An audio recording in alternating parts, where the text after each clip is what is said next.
6 on your side at 10 starts now. Good evening and thanks for joining us tonight. I'm Karen Lair. Hundreds of people gathered in downtown Boise today for two separate marches, one advocating for women's rights, the other for the rights of unborn children. Two marches and two messages. Anna Silver kicks off our team coverage in studio tonight with more on this year's Women's March in Boise.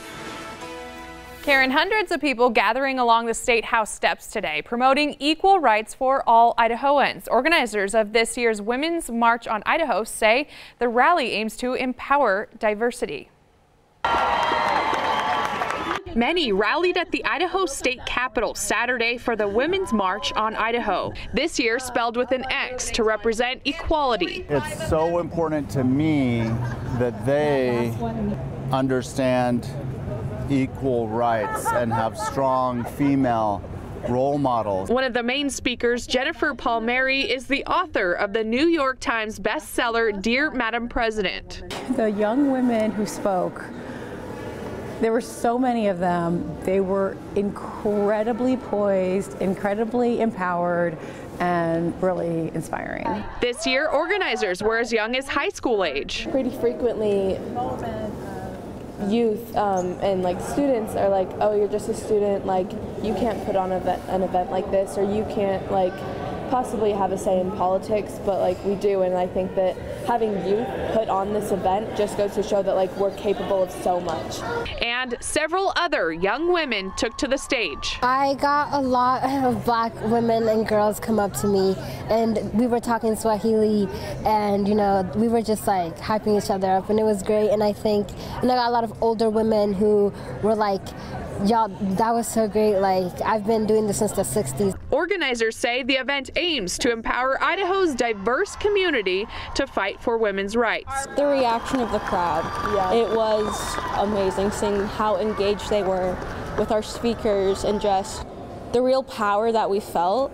It was truly remarkable, and it honestly moved me to tears.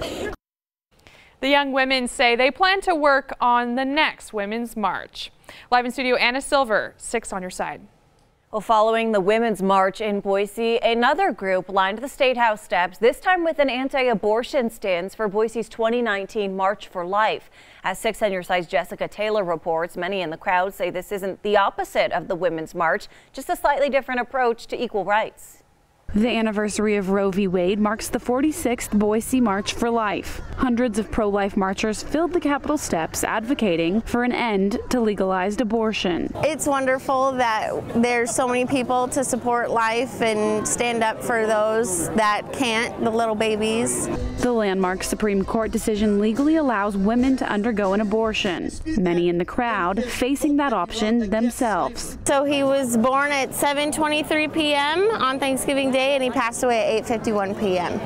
So we had him for an hour and 28 minutes. Lindsay Pope is among the hundreds marching, this time in honor of her son. We found out at 20 weeks that he would be born without a brain, and we decided to keep him even though we were told that it would be best to terminate him. Falling on the same day as the annual Women's March has led to questions and assumptions, which attendees say pro-life and pro-woman aren't antonyms. I think sometimes they think if you're pro-life that it's like against women, and it's totally not against women. There's a lot of people out there who support women if they've had hard choices to make, and we support them through all walks of life. It's never against women. March for Life events happening around the country this weekend met both with support and opposition.